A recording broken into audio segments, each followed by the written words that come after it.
Hello, my name's Jeff Messier. I'm a professor in electrical and software engineering in the Schulich School of Engineering. And this is our final lecture on AVR assembly language where we look at procedure calls. And this lecture is a big one. So kind of buckle up for it a little bit because we're going to be talking about a lot of stuff. I mean, we're definitely going to be getting into assembly language, but we're going to learn a lot of stuff just about how computers handle function calls, basically, or procedure calls. And this is a topic that spans all microarchitectures. All microarchitectures handle functions more or less the same way. They use something called a stack frame, stack pointers. So we're going to be learning the AVR specific implementation of procedure calls, but this is something that is really kind of like everything that we've talked about, a very universal topic as far as micro architectures are concerned. So when I say procedure, what is a procedure? A procedure is basically the same thing as a function. And on this slide, I've got some C code where we've got 3 integer variables. I call a function f1 with 2 a and b as arguments. I put the return value into variable c. Function f1, the very first thing it does is it takes its argument r and passes it into function f2. F2 just exists to add 2 to its argument. It returns the value after adding 2. Function 1 then takes the return value from F2 and adds the first argument to it. It returns that value, and then that value is copied into C. And so this is kind of a nonsense program. I'm just calling a couple functions and, it's altering some variables and stuff. But this is the C code that I'm going to be using throughout this lecture to illustrate how the AVR microarchitecture specifically, but microarchitectures in general, implement function calls at an assembly language level. And so before we can kind of really get into this discussion, it's important to introduce some terminology or some definitions.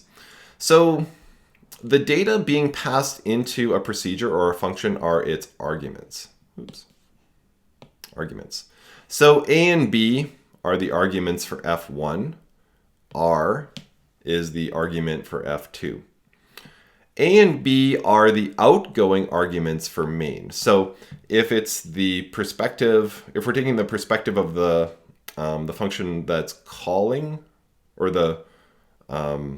so the main function is calling F1. So from the point of view of main, A and B are the outgoing arguments from main. And from the point of view of F1, V and R are the incoming arguments for F1. Most functions also return a value, and that's what's implemented using this return statement. So if we think about, if we go back to here, now calling functions, it's almost something that we take for granted, right? Because most of you will have taken by now probably at least 2 high-level language programming classes. Maybe you know C, maybe you know Python. You know what functions are, you probably use them all the time. But let's think for a minute what has to happen at the microarchitecture level in order for function calls to be possible. We need to be able to, first of all, jump to a different location in instruction memory to execute the commands in the function, right? So if we go back up here,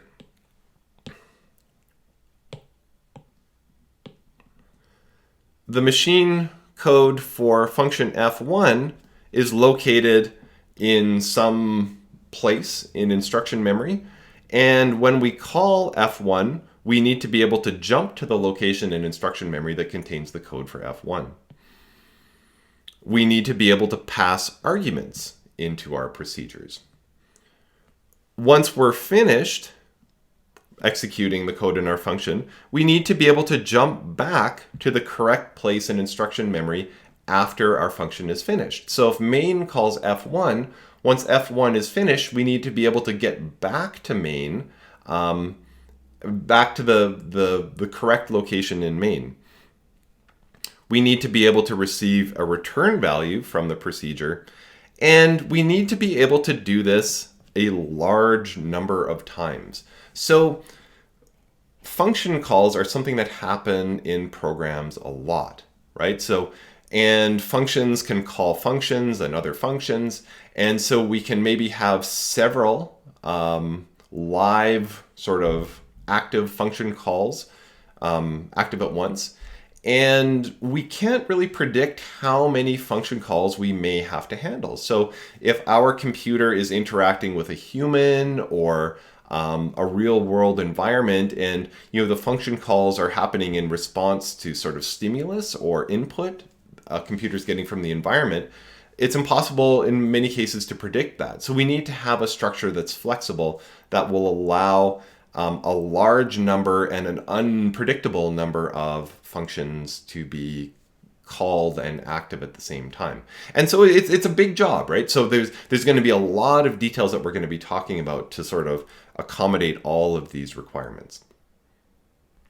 Okay, so before we proceed, let's just put in place a little bit more terminology here. So again, this is our example program. And when talking about functions, we would say that the main function calls f1, and f1 returns back to main. And that's terminology probably you're already familiar with. We say that the main is the caller of f1, and f1 is the callee. So main is the caller, and f1 is the callee. Now, the same function can be both a caller and callee. So f1 is the callee for main, but it itself calls a function, and so it's the caller for f2. So when f1 uses f2, f1 is the caller, and f2 is the callee. We also sometimes refer to leaf procedures and non-leaf procedures. A leaf procedure is a function that does not call any other function, and a non-leaf procedure is a function that does call another function. So in our example code, we would say that f1 is a non-leaf procedure because it calls f2, and we would say that f2 is a leaf procedure because it doesn't call any other function.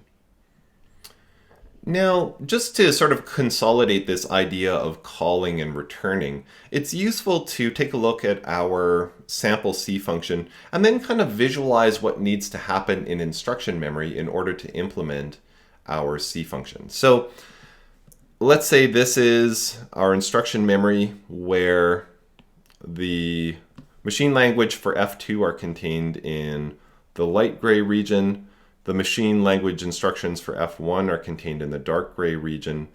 And, down here we have the machine language for main. So if, the bottom of this diagram represents, starts at address 0x00. Under normal operation, our program counter just increments by 1 on every clock cycle, and we just sort of methodically jump up, 1 position in instruction memory address space. But let's say that this point in the code is where we want to call the function f1. So what needs to happen then at this point is, rather than jumping to the very next instruction in instruction memory, we need to instead jump to the start of the machine language code for f1. And then, the program counter can increment 1 address at a time, just like normal. However, in the middle of function f1, we have another function call to f2. And let's say that function call occurs right here with this machine language instruction. What needs to happen then is we need to jump from here to the start of the machine language code for f2. And again, at this point, the program counter can just increment one address at a time, as normal. There are no more function calls in f2 because f2 is a leaf procedure. So we just sequentially execute all the machine code in f2.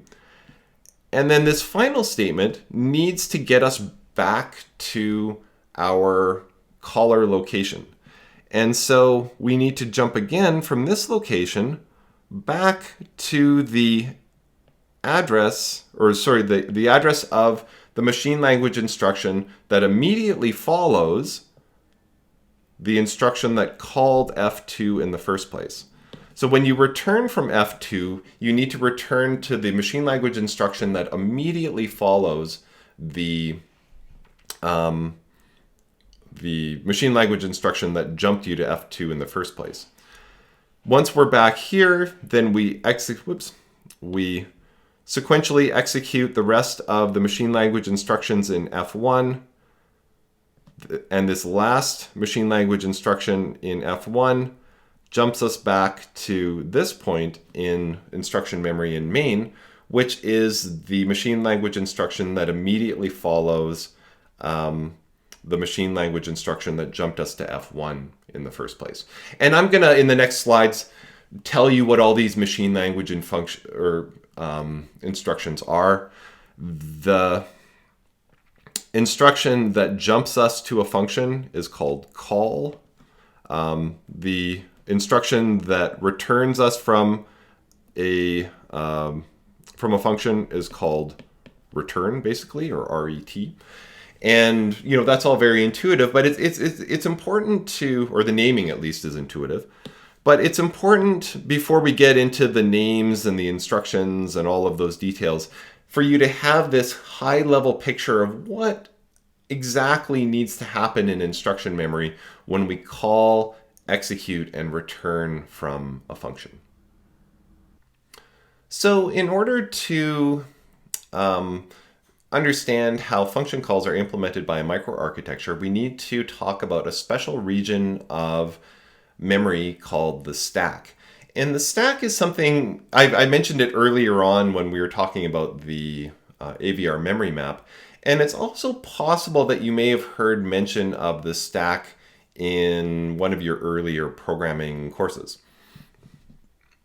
So basically the stack is a region of memory, a region of data memory that's used to store information, variables, and things like that required to run a function. And the region of memory occupied by a function on the stack is sometimes called its activation record. And you may have heard the term activation record in an earlier programming class that you might have taken. It's also the region of memory on the stack occupied by a function is also called that function's stack frame. Stack frame is really the proper term for us when we're talking about things at kind of the microarchitecture level, but conceptually you can think of an activation record and a stack frame kind of as the same. And so if we go back to our example program here, there we go. You may have in previous, programming courses drawn memory diagrams for an executing C function. So for example, you may have been asked to draw a memory diagram for this C function at point 3. And, maybe your memory, in your memory diagram, you may have had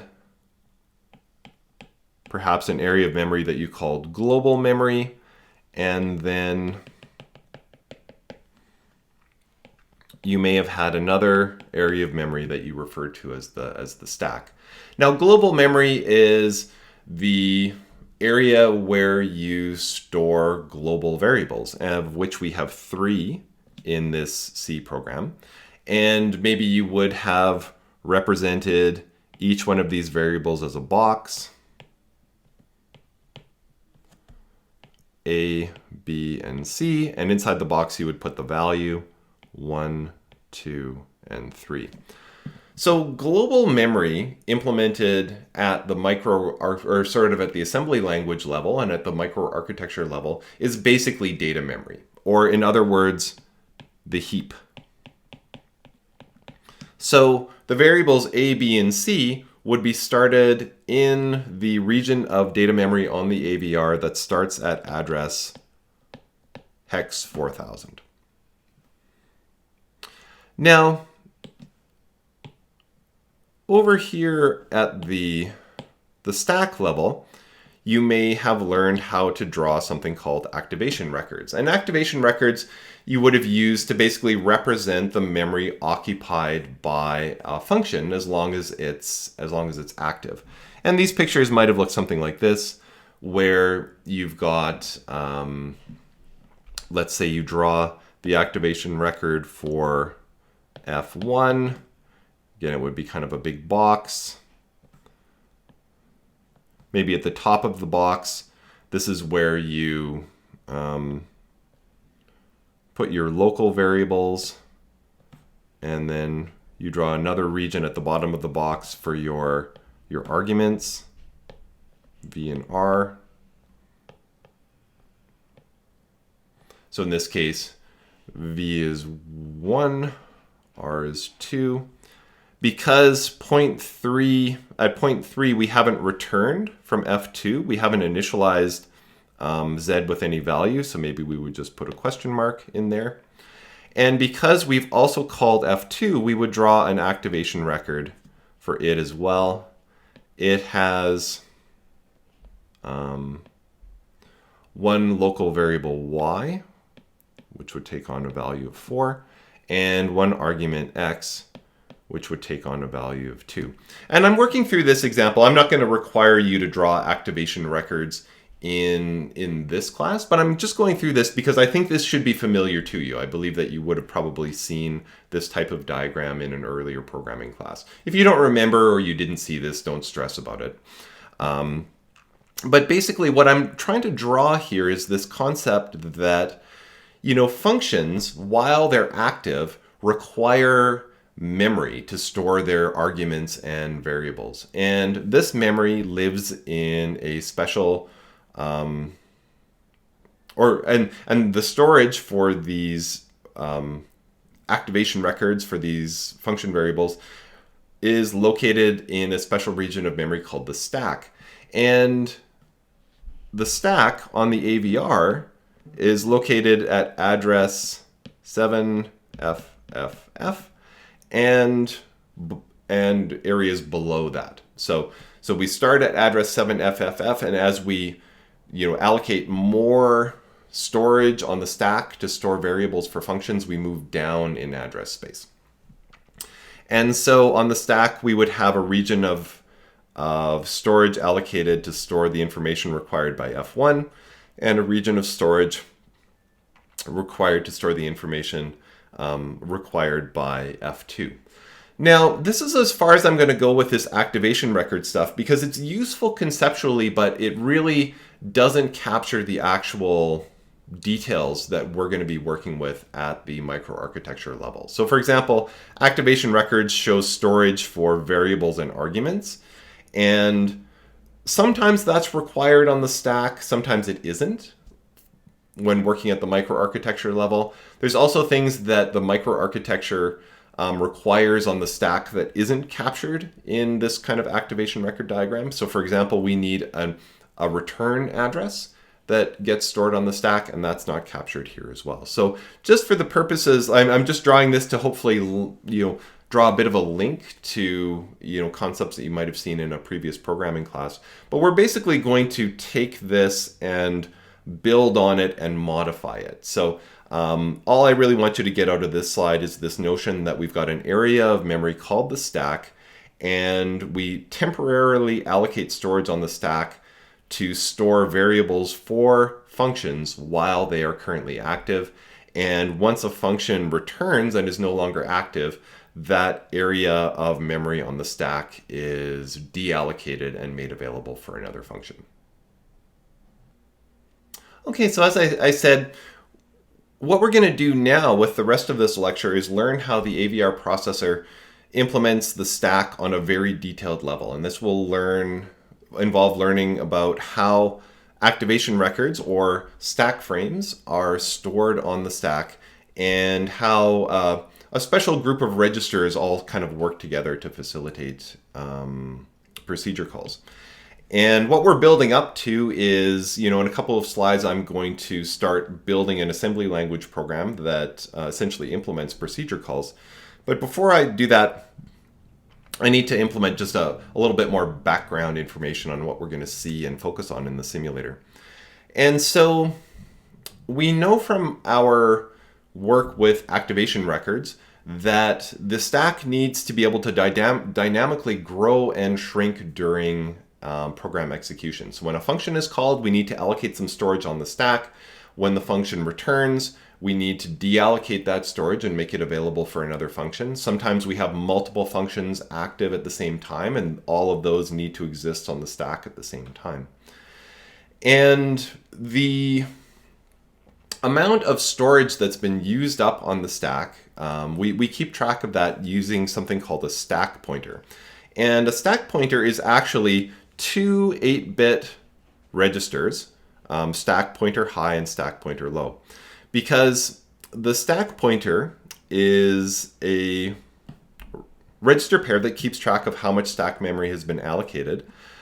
Just remember, a pointer is a variable that contains an address. So the stack pointer stores an address in instruction memory, in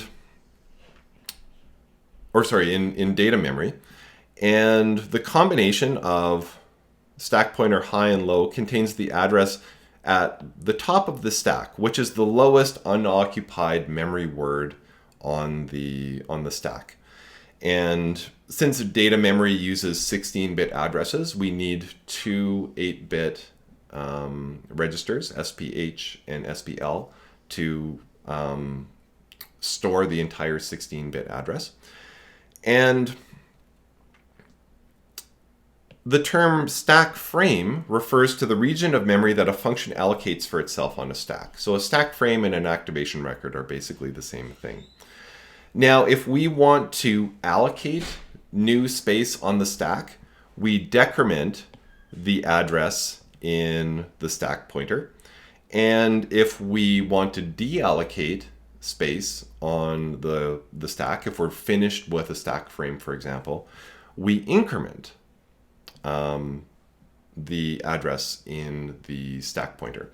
And so as we allocate more and more space on the stack, it actually grows downward in instruction memory. And we're going to do an example here pretty quick that will sort of illustrate just in very concrete terms what I'm talking about, and I'll sort of consolidate this. But I need to sort of just go through this first at a high level just to kind of plant a few seeds. When we actually implement a function call at the assembly language level, we need to use two special assembly language commands. The first assembly language command is the call command. So this is similar to a jump. So it's a 32-bit machine language instruction that contains the address of the function that we're jumping to. The reason why we can't just use a regular jump command, however, is that call does something extra for us that's super important. Before jumping, the value of the program counter plus 2 is copied onto the stack. This is the location in instruction memory that we want to jump back to once our function call is complete. The reason why it's program counter plus 2 is because the call is 32 bits rather than 16 bits, so it takes up 2 words of instruction memory rather than just 1. We allocate, so we copy the value of the program counter plus 2 onto the stack, And call automatically decrements the stack frame or the stack pointers to reflect the fact that we've used 16 bits of space on the stack. So call does actually a bunch of work for us. It not only jumps to our desired location, but it stores our return address on the stack and it updates the stack pointer appropriately. And again, we're going to take a look at this in the simulator and you can see exactly how this works. So call is the first important function. The second important assembly language command is the return command. This is used to jump back to the location in the caller. And so once we get to the end of the machine language code in our function, the last thing we always execute is the return function. What the return function does is it takes the return address off of the stack, jumps back to that address, and then also pops it off the stack. So it deallocates it from the stack, which means it updates the stack pointer accordingly. So anyway, this is a lot of high-level information. You're probably like, whoa, what's going on? But again, I needed to sort of go through all of these concepts at kind of a high level. What we're going to do now is we're going to switch over and we're going to start writing the actual assembly language code that uses the call and return statements. We're going to take a look at the stack region of memory inside the simulator. We're going to look at the stack pointer and how it changes, and it'll help sort of consolidate some of the things that we've been talking about. Okay, so hopefully this doesn't get too busy, but I'm going to do a couple of things now. What I'm going to do is I'm going to start writing our assembly language program that's going to implement the C code with functions f1, f2, and main. And we're only going to go part way there. So to start out with, I mentioned that each function corresponds to a section of instruction memory that contains the machine code that we want to execute within the function. And so it makes sense that we would want to use text segment labels to represent our three functions. And so because of the way the boot code works with AVR, the very first one of these functions to be executed will be main, right? That's why we have the .global main line in there. And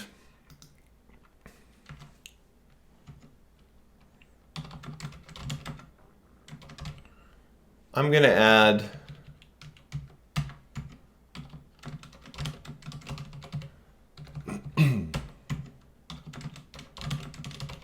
the 0.1, 0.2, 0.3 comments, just like we had in the C code. And for now, I'm not going to put any code in any of these functions because I just want to start by focusing on the call and return commands and the functionality and what happens with the stack. So the commands are pretty simple to use. So in main, we want to call function f1, and we literally just type in call f1, and that's all there is to it. Remember, what's going to happen with this call function is not only are we going to jump up to the region of instruction memory represented by the label f1, we're also going to put our return address on the stack, and we'll be able to see that happen. In our code for f1, we also call function f2. And in f2, we don't call another function. So for now, the no-op is going to represent all of the code that we add to function f2, and we're going to do that as the lecture progresses. But for now, all we're going to do is we're just going to return. So f1 calls f2, we do nothing, and we return right back to f1. f1, after it finishes calling f2, it's going to return to main, and that's it. That's going to be our program for now. Now, what I want to do is I'm going to run this program, even though it's kind of, I guess on some level, sort of a boring program, just to see what happens with the stack. And we're going to look at the stack using our SRAM data memory window and our debugger, but I'm also going to represent it on a memory diagram here that's hopefully like a little bit more consistent with how we've been representing instruction memory in the lecture. And just to give you the two pictures, just so you can sort of hopefully better understand what the stack is all about. So with that, let's get ready and run our program. All right, so actually before I run, I'm just going to put in the watches we need. So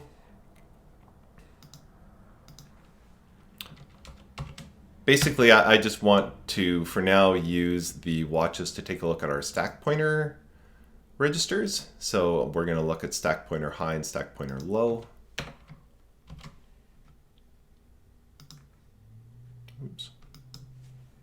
Stack pointer low. And now we're going to run the program.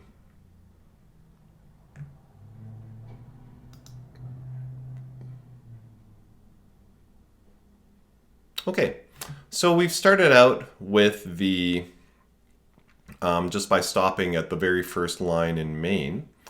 And to take a look at the stack, so when we look at SRAM data memory, by default it starts at address 4000, which is the location of the heap, right? This is where the data segment puts its values. But we want to look at address 7FFF. And so I'm just going to hit this little down arrow here, go to hex address 0x7FFF, hit enter, and this is our stack. So this is the start of the stack. So this is address 7FF0, and the column over to the right here is 7FFF. And you'll see already, so the stack starts at address 7FFF, but you can see here that we've already got something on the stack. And indeed, when we look at our the value of our stack pointer, and I've represented this over here on this diagram as well, we don't start at 0x7FFF because we've already had a 16-bit value put on the stack. This 16-bit value is put on the stack by the boot code, basically, before it calls the main function.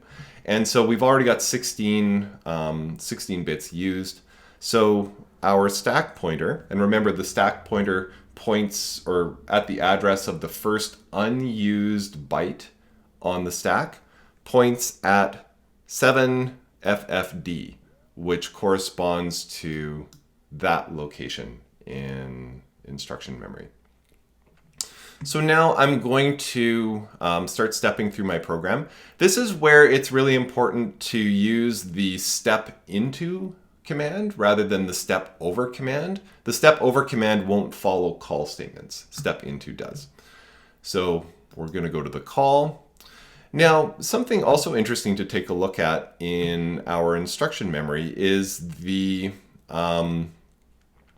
opcode for, or is the machine language structure for the call function.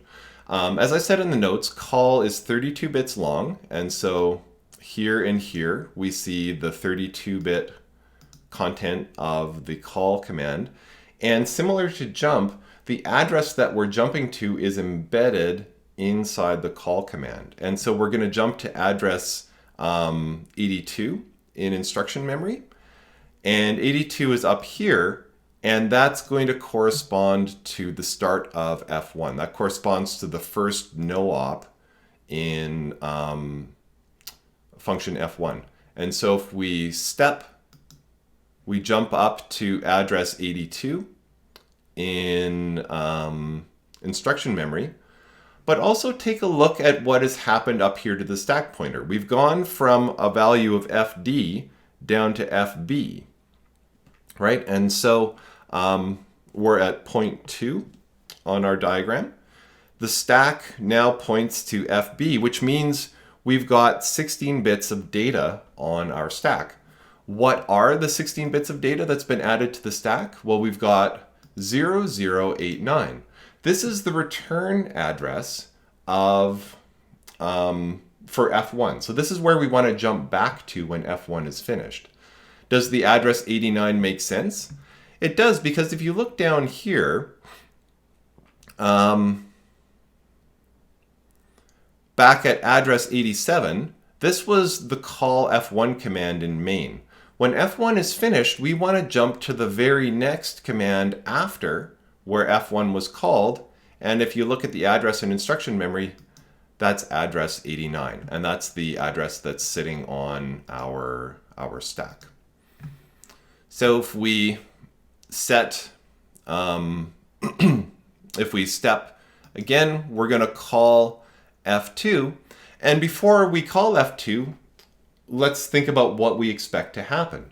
So we know that when we execute the call command, we jump up to the location in instruction memory, but the call command also copies the return address onto the stack. So we can expect to see the stack pointer change, right? It's going to get decremented by another 2 word values, and another by 2, because we're going to take up 16 more bits on the stack. And the new value on the stack is going to be the return address for getting back to F1. So if we follow this call statement, we jump up to F2, and let's take a look at our stack. So sure enough, our stack pointer has, and now we're at point 3. Our stack pointer now points to 7FF9, and the value that we've put on our stack is 085. If we look down here in our program memory, 85 is the command that follows the call F2 statement in F1, and that corresponds to the return statement in F1. And if I was to, I can, based on the values in the simulator, I can even write in what the values are on our diagram here. So at point 2, we had 0, 0, and 89. This is the return address back to main. At point 3, the return address back to main is still on the stack, right? Because F1 is still active. But we also have the return address to get back to F1 from F2. Okay, so then we step forward. We just jump to the return statement. So we are going to return from F2 back to F1. What's going to happen when this return statement executes is the return statement's going to do 2 things. The first thing it's going to do is it's going to read the return address off of the stack. So it's going to jump back to 85, address 85. It's then going to deallocate this storage space on the stack. And it's going to do that just by incrementing the value in the stack pointer. So let's do that. We hop back to return. Now you can see that the stack pointer has been changed, and the stack pointer now points to this location in data memory. You'll notice that the values are still here, right? So 0085 is still on the stack, but because the stack pointer has been decreased, these values can be overwritten by the next time we want to use that location in the stack. In F1, we're now at the return statement for F1. So it's going to read the return address 0089 off of the stack. And when we execute return, I should have added a no-op after call F1 because we would have landed there. But basically, we jump back to this final jump EEPROM end statement in the main function. So we're basically back here in main, and the value in the stack pointer has been reset to F7FFD, which is what it was before we called F1. Okay, so now there's a lot going on here, right? So there's a lot of detail. I'm saying, oh, look at this address, look at this value. You know, I'm drawing diagrams, I'm doing things. I think if you're having trouble following what's going on, pause the video and go back to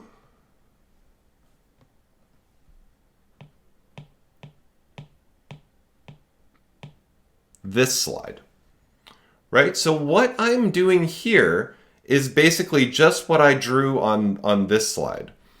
We jump from main to F1. We jump from F1 to F2. We jump back from F2 to F1. We jump back from F1 to main. This is the only thing that's happening in this particular program. The only thing that I've added is this business of the stack, what's happening on the stack. And so that's an extra complication. It's sort of lifting the veil a little bit, right? Because the stack is how we know how to jump back to the location where our function was called. But that's basically the only extra thing that's going on here. And, you know, again, it's super important that you have typed this into the simulator and you are stepping through this and thinking about these values. Looking both at the stack memory location as well as down here at the program memory window as well. If you're just kind of sitting back with a drink and just trying to absorb this, maybe you can if you're way smarter than I am, but the only way I learned this was to just go through it step by step and really think about all these values. So make sure you do that. There's a ton in this lecture and we're not done yet. So if things are feeling a little shaky, pause the video, ask questions on the discussion forum, make sure you're solid before you continue because we're going to add more stuff on top of it now. So now that we've seen how calling and returning works, I now want to move into talking about how we pass arguments into functions, how we deal with local variables, and how we copy return values back to the function caller. And not surprisingly, we use registers for all of this. So registers in the register file we use for carrying arguments, carrying return values, and doing work with local variables inside the function.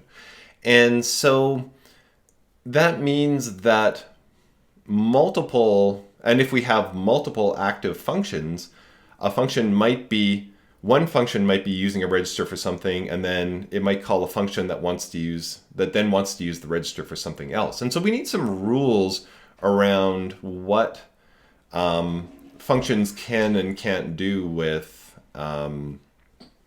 registers. And so just to introduce some terminology at first, the AVR microarchitecture has kind of two classes of registers: call saved registers and call used registers. Registers 2 through 17 and 28 and 29 are call saved registers. Call saved registers cannot be overwritten by a callee function. So if a callee wants to use these registers, it must first save their values to the stack, then it can use the registers all at once, but then before it returns, it has to copy the original values back into the registers. So the registers are basically undisturbed when the function returns. There's also something called call used registers. Registers 18 to 27 and 30 and 31 are call used registers. And call used registers can be overwritten without worrying about it. So a callee can overwrite these registers and doesn't have to restore their original values back. So this means that if you are a caller, make sure you don't have any important data in a call used register before you call a function, because that function is going to probably clobber that data. You can put important data in call saved registers because the callee will preserve those values, but not call used. And so you can kind of see why we want both classes, right? So it's nice to have just some scratchpad registers that we can just write to and we don't have to worry about preserving their contents. But it's also important to have registers that will be preserved after we make our function call. We also have temporary registers or temporary register. So register R0 is a temporary register. It's basically like a call used register. C functions can do whatever they want to R0. You don't have to restore it. But it is preserved by interrupt routines. Interrupt routines are just a special kind of function that are triggered by actions within the microcontroller. And finally, the last register, R1, is the all zero register. So R1 is initialized by the microarchitecture to always contain all zeros, which is nice if you want to just have the constant 0 to sort of copy into another register or to use as a comparison value. You can overwrite R1, but then you must restore R1 back to R0 to all zeros when you're finished with it. Okay, so arguments are put into specially designated registers. So the caller places its arguments in registers R8 through R25, starting with R25 and then going downwards in order as you add more and more arguments. Registers are actually assigned in pairs. So your first argument is stored in registers R24 and 25. Your second argument is stored in registers 22 and 23. The third argument is stored in registers 21 and 22, and so on. And you allocate them in pairs even if you're only passing an 8-bit argument. If you look at I think it's the compiler user guide talks about this, there's some microarchitecture level reason for doing this. It makes something more efficient. But you always allocate in pairs. And so you keep going down until you've used up all of your registers. If you have even more arguments to pass, then you put the remaining arguments on the stack. So the caller basically copies all the remaining arguments to the stack before it calls the function. Return values are kind of similar. Registers are used to carry return values. So if you have an 8-bit return value, you always put it in register 24 before calling the return statement. 16 bits are put in registers 24 to 24 and 25, and 32 bits are put in registers 22 and through 25. And local variables. So on our activation record diagrams, when we were drawing, function F1 and we had the little box and, we had maybe variable y up here and then an argument down here. This gives the impression that the stack is used to store all local variables. The stack could be used to store local variables, but most often registers are used. And so often registers are used entirely for local variable storage and operations, and the stack isn't used at all. And so the compiler will typically gravitate towards using the call used registers, just those sort of sandbox scratchpad registers that we can just copy values into without worrying about them. Call saved registers can also be used, and data can be moved in and out of locations in data memory as well on the heap. It just depends on the decisions that the compiler makes. So again, having said all that, that's a lot of talk about registers at kind of a high level.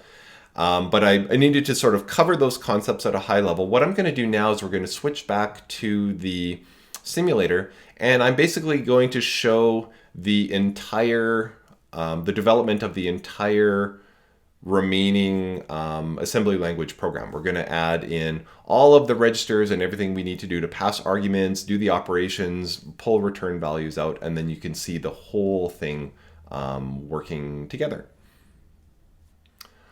Okay, so I'm now going to start to fill in a lot of code on this assembly language program. And in the slides on the notes, I do also have a stack memory diagram for points 1, 2, and 3 with some extra space added to it compared to our previous diagram because we're going to be storing some additional items on the stack. I'm not going to try and make that diagram also appear on this screen just because this is going to get things are going to get pretty busy here, but if you want, you can use that slide and just, fill in the diagram if it helps you to go through this. So in our C program, we have 3 data variables, A, B, and C, and I'm going to implement those as locations in data memory on the heap, starting at address 4000. So I'm going to store a 1 at location A, store a 2 at location B, and then I'm just going to store 3 at location C. We're going to overwrite variable C, but that's fine. So now what I'm going to do first is I'm going to write the assembly language code for main. And I mentioned that the registers 8 through 25 are used to store the arguments for functions. And so I'll just get rid of this.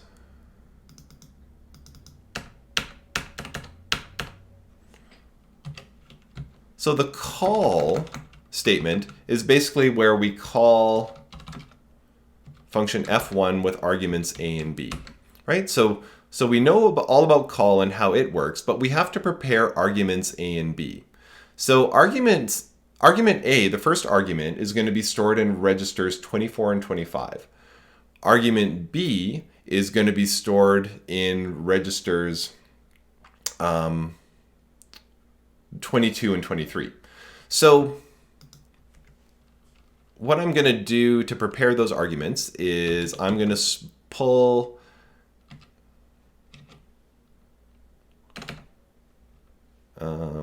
just double checking.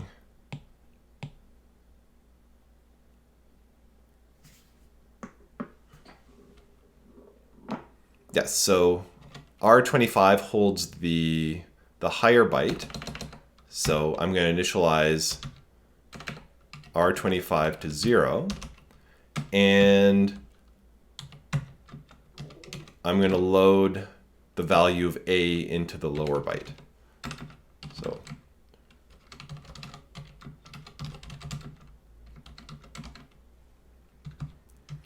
now argument B is stored in the next register pair.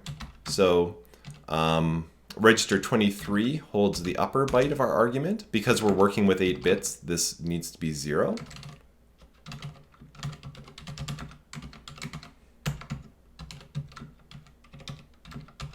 And that's it. So when we call F1, just by convention, F1 is going to know to look at registers 24, 25 for the first argument and 22 and 23 for the second argument. In fact, because we're the ones writing this program, we're going to write F1 to expect an 8-bit argument. So it is only going to look at register 24 for argument A and register 22 for argument B. So our arguments are prepared. Now we're going to call F1. And the only thing we have left to do in main when F1 returns is to copy our result into variable C. We know that register 24 is used for return values, so we can just store register 24 at location C. Now you could, as we're writing this, you could say, well, this is fine. I mean, we're using register 25 and 24 and 23 and 22, and then our return value is 24. And, then I'm going to write F1 to look for these registers. But because I'm writing everything here, you could point out and say, well, would it really matter if we used a different register for our first argument or a different register for our second argument? As long as you're writing all the code, it actually doesn't matter. Where this gets important, though, is when you're trying to interface your code with somebody else's code. So for example, if you were just writing a little bit of assembly language code to implement a function that you then connect to a library that was written in C. So the C compiler is going to generate assembly language following these register conventions. And so if you want to interface with code that's been generated by the C compiler, for example, you need to use the registers as I'm describing them. Okay, so now let's implement the code in F1. Now, remember, it's very handy for you to also have the printout of the C code that we're implementing here, because as we sort of we're essentially mapping the C code into assembly language code, and so it helps to sort of, as I'm adding lines to the assembly language code, it's helpful to have the C code in front of you as well, because I'm going to be making reference to it, even though I don't have room to show it here. Just to help out with that, though, remember that the implementation or the function definition for F1 is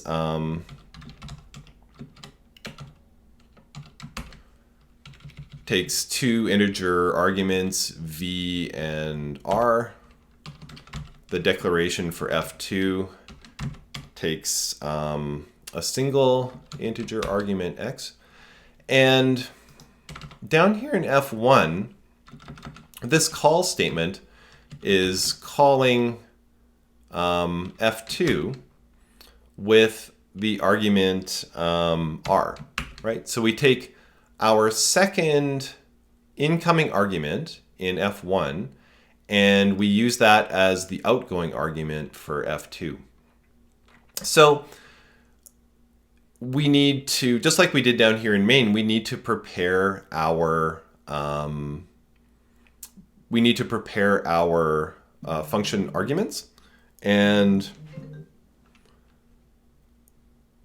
because this is the first argument, we need to use register 24.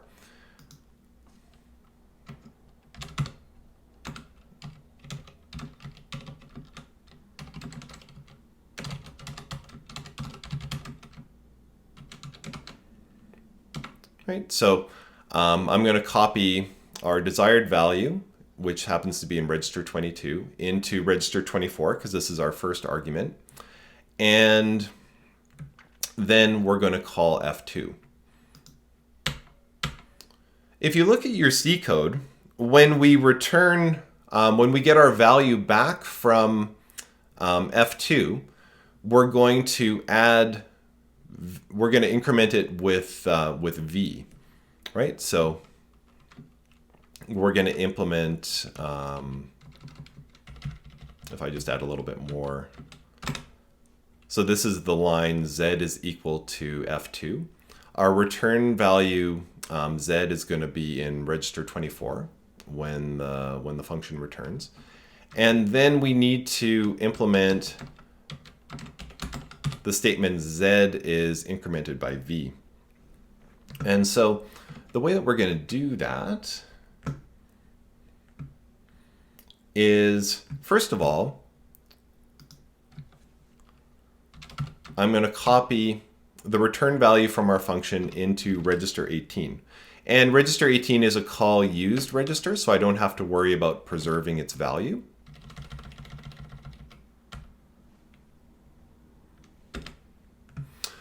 But here you'll see that we have potentially run into a problem with register overwrite.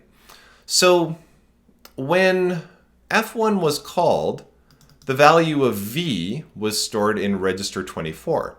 However, I've overwritten register 24 here when I prepared the argument for F2. So what I'm going to do to fix that problem is I'm going to go back and I'm going to save the value of register 24 because I know I'm going to overwrite it. And I'm going to do that with the push command.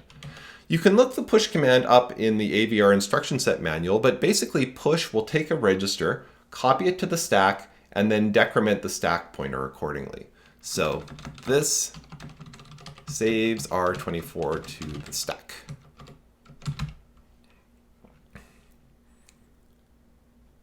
And once I have copied the return value from R24 back into register 18, I'm going to restore the value for R24 that I saved on the stack. So I'm going to do that by using the pop command. And we'll see how this works, but basically the pop command takes copies the first byte off the top of the stack, puts it back into a register, and then removes, increments the stack pointer and removes that storage on the stack. So we're going to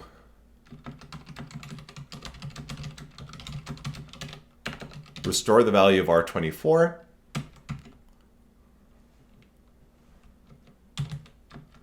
Then we're going to add R24 to R18, which implements the Z plus equals V command. I guess more accurately, start the increment, and then I'll just say we finish the increment here. And the last thing we need to do in F1 is copy in our return value. So if you look at the C code, once we calculate the value Z, we need to return it back to main. And register 24 is always used for return values. So I'm going to use the move command, which copies the value from R18 into R24. We call return, we jump back to here, and then the return value is stored in location C. Okay, so there's a lot going on here now, right? We've added a ton of complexity. So again, pause the video. Move through this line by line. It can be particularly confusing because register 24 is used for 3 different things in F1. It's the first argument for F1. We then use it as the first argument for F2. We then use it as the return, holding the return value for F2. And then we use it to store the return value for F1. So register 24 is used for like 4 or 5 things, right? So it's got a bunch of different jobs here. And so register 24 isn't just doing one job, it's doing multiple jobs. And so it's super important. Again, pause the video, go through this line by line, step by step. Once I'm finished writing all this code, we're going to go through it with the simulator as well, you know, moving it through step by step, and you can see how the values are moving around. But it's worthwhile pausing here just to sort of make sure conceptually you're okay with what's going on with register 24, because this is like definitely complicated stuff. I would argue that this is probably the most complicated lecture in the whole class. So it is going to take you some time. Once you get it, you've got it, but it will take some time to figure this out. So don't be afraid to ask for help and take your time moving through this. Okay, so now let's finish up by implementing F2. So in F2, we add the constant 2 to the argument x, and we need a register to hold that 2. I'm going to use one of the call saved registers, R28. And so before I can use R28, I have to save its value to the stack, and I'm going to use the push command. Push copies the value to the stack.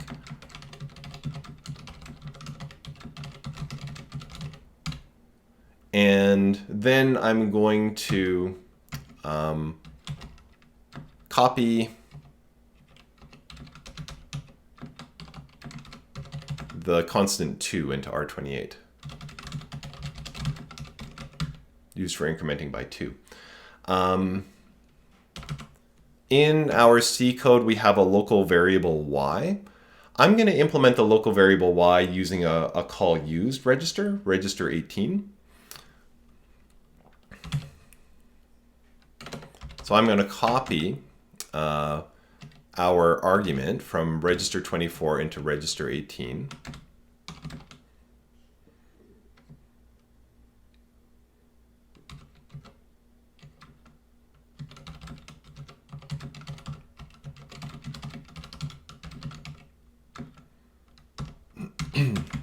And then I'm going to increment our value in R18 by R28, which holds 2. Now you'll notice I'm using R18 in F2, and I'm also using R18 in F1. However, because it's a call used register, I don't have to preserve its value on the stack. And that doesn't cause a problem in F1. But if I did store something important in F1 and then I called F2, I would be in trouble.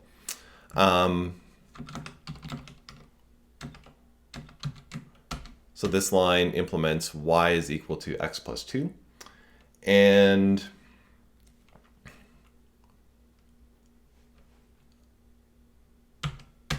that's it. That's the calculation that we had to do in F2. So now I'm going to copy so we need to return the value y back to the caller.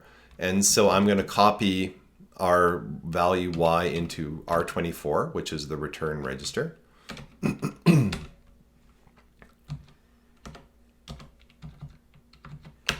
And then before we actually return, we also need to restore the value of R28.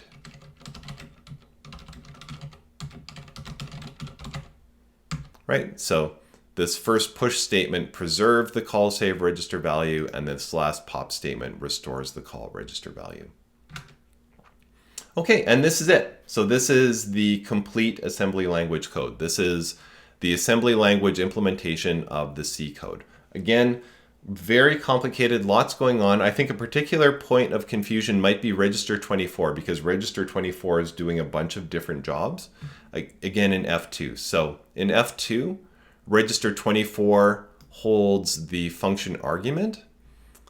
We then use register 24 also to hold the return value, right? So register 24 gets a lot of work.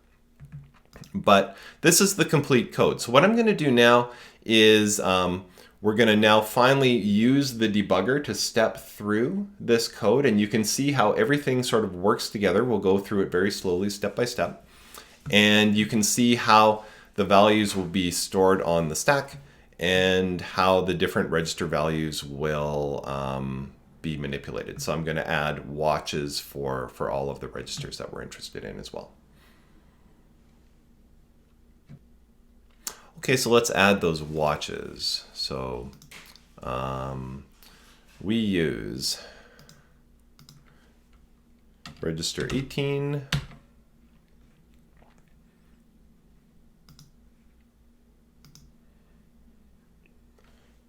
register 22,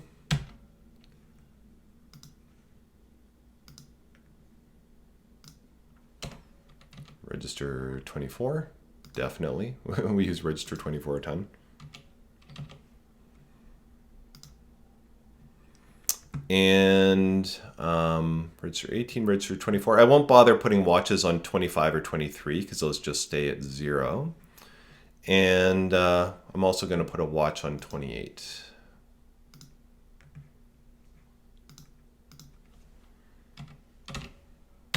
Okay, let's put a breakpoint at the start of our code, compile it, and run it.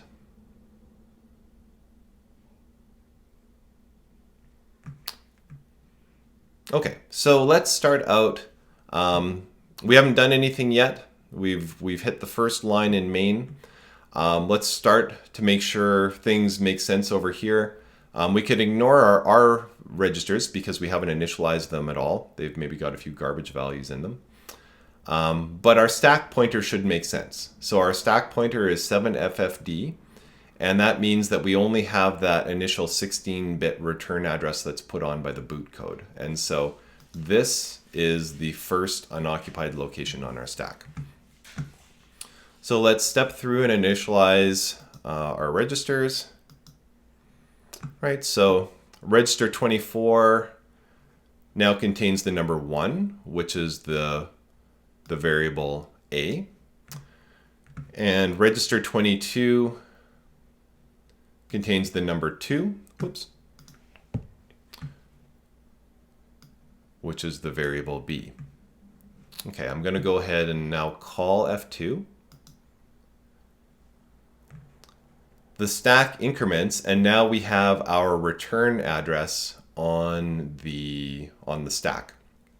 The return address has changed based or compared to the initial our initial example, because if you look down here in program memory, we've got a lot more code, right? So we've just got a lot more instructions. So the code for our main has been pushed further down or further up in instruction memory space. The first thing we're going to do is we're going to call the push command. This is the first time we've seen this, and we're going to save the value of register 24 onto the stack.